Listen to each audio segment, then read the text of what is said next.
Hello दोस्तों, आप लोग का स्वागत है हमारे चैनल DXB इलेक्ट्रिकल लर्निंग में। आज का जो टॉपिक है, आज का टॉपिक मैं ये बताने वाला हूँ कि मोटर को स्टार्ट होने से पहले फर्स्ट हमारा अलार्म बजना चाहिए, उसके बाद मोटर को स्टार्ट होना चाहिए। ठीक है, आज इसी के बारे में आप लोग को बताने वाला हूँ, तो हमारे वीडियो को आप लोग एंड तक देखते रहिएगा। ठीक है ना।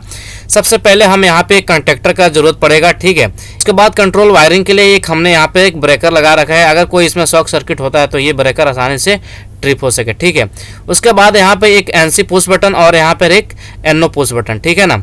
उसके बाद हम यहाँ पर एक डिले टाइमर का यूज़ किया है। ठीक है ना, ऑन डिले टाइमर है। उसके बाद यहाँ पे एक सायरन है। यहाँ पर हम लगाएंगे 220 वोल्टेज से ऑपरेट होने वाला, जो AC वोल्टेज से ऑपरेट होने वाला सायरन होगा, उसको हम लगाएंगे यहाँ पे। ठीक है ना। उसके बाद हम यहाँ पे एक मोटर को यूज़ किया है। ठीक है, ये एक्चुअली डुअल स्टार्टर है। हम डुअल स्टार्टर में ही हम इसको बता रहे हैं। ठीक है ना। तो हमारे वीडियो को एंड तक देखते रहिएगा। अगर वीडियो अच्छा लगेगा तो वीडियो को लाइक करिएगा, चैनल को सब्सक्राइब नहीं किए हैं तो चैनल को सब्सक्राइब करिएगा। चलिए हम वीडियो को स्टार्ट करते हैं। सबसे पहले हम क्या करेंगे, हमें 3 फेज पावर का सप्लाई का ज़रूरत पड़ेगा। सबसे पहले हमें क्या करना है, सबसे पहले हमें ये करना है 3 फेज का पावर सप्लाई लेंगे, जो कि हमें 1 बाय 1 करके कंडक्टर का जो इनकमिंग पॉइंट है, जो इनकमिंग टर्मिनल है, हमें उसमें लाकर कनेक्ट करना है। ठीक है ना। तो चलिए हम कनेक्ट करते हैं। हेड वायर को उठाएंगे, जो कंडक्टर का जो L1 जो टर्मिनल है, हमें उसमें कनेक्ट कर देना है। ठीक है, उसके बाद हम येलो कलर वायर को उठाकर L2 टर्मिनल में कनेक्ट करेंगे और ब्लू कलर वायर को उठाकर L3 टर्मिनल में कनेक्ट करेंगे। ठीक है, ये जो पावर का टर्मिनल है, कुछ इस तरह से हमें कनेक्ट कर देना है। ठीक है ना। उसके बाद हमें क्या करना है, उसके बाद हमें ये करना है, जो ओवरलोड रिले का जो T1, T2 और T3 जो टर्मिनल है, उससे हमें एक एक वायर को निकालना है, यानी कि RYB वायर को निकालना है, हमें मोटर में लाकर कनेक्ट करना है।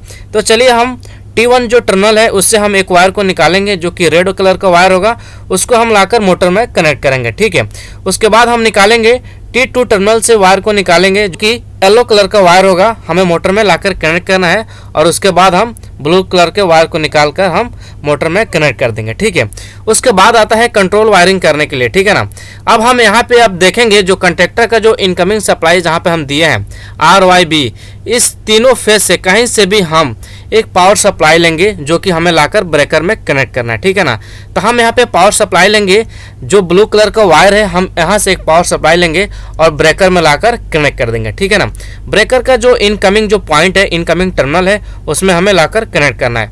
उसके बाद हमें क्या करना है, उसके बाद हमें ये करना है, ब्रेकर से हम आउटगोइंग सप्लाई निकालेंगे, यानी कि जो हमारा फेस होगा, हमें ओवरलोड रिले का जो 95 नंबर जो टर्मिनल है, हमें उसमें लाकर कनेक्ट करना है। ठीक है ना।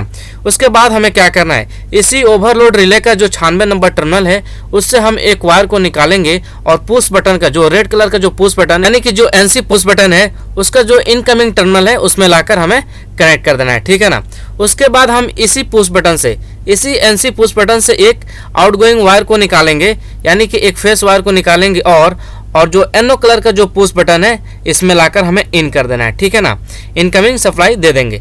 उसके बाद हमें क्या करना है, उसके बाद हमें ये करना है, इसी पुश बटन से, जो ग्रीन कलर का जो पुश बटन है, उसके जो दूसरा टर्मिनल है, उससे हम एक वायर को निकालेंगे और सीधा ले जाकर जो डिले टाइमर का जो A1 जो टर्मिनल है, हमें उसमें ले जाकर कनेक्ट कर देना है। ठीक है ना, कुछ इस तरह से। उसके बाद हमें क्या करना है, इसी डिले टाइमर का जो A1 जो टर्मिनल है, उससे एक और वायर को निकालेंगे। उसके बाद इसी डिले टाइमर का जो 15 नंबर जो टर्मिनल होगा, यानी कि 15 नंबर टर्मिनल इसमें कॉमन टर्मिनल है। ठीक है, तो लाकर हमें कनेक्ट कर देना है। ठीक है ना। उसके बाद हमें क्या करना है, उसके बाद हमें इसी डिले टाइमर का जो 18 नंबर टर्मिनल है, उससे हम एक वायर को निकालेंगे और सीधा ले जाकर कंडक्टर का जो A1 जो टर्मिनल है, उसमें हमें ले जाकर कनेक्ट कर देना है। ठीक है ना। कुछ इस तरह से आप देख रहे हैं, यहाँ पे A1 जो टर्मिनल है, हम यहाँ पर एक वायर लाकर कनेक्ट कर दिए। ठीक है। उसके बाद हमें क्या करना है, इसी डिले टाइमर का जो 16 नंबर टर्मिनल है, उससे एक वायर को उठाएंगे और सायरन का जो रेड कलर का जो वायर होगा, उसमें हमें ले जाकर कनेक्ट कर देंगे। ठीक है ना। उसके बाद जो हमारा बारी आता है न्यूट्रल कनेक्ट करने के लिए। ठीक है ना।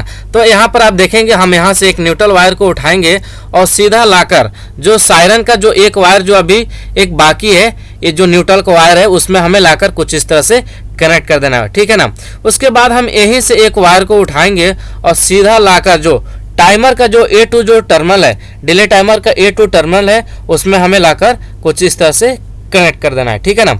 उसके बाद हमें क्या करना है, इसी डिले टाइमर का जो A2 टर्मिनल है यहीं से एक और न्यूट्रल वायर को उठाएंगे और सीधा ले जाकर कंटेक्टर का जो A2 जो टर्मिनल है उसमें हम कुछ इस तरह से हम न्यूट्रल वायर को ले जाकर कनेक्ट करेंगे, ठीक है ना। अब देख रहे हैं कुछ इस तरह से हमारा वीडियो कंप्लीट हो रहा है, ठीक है ना।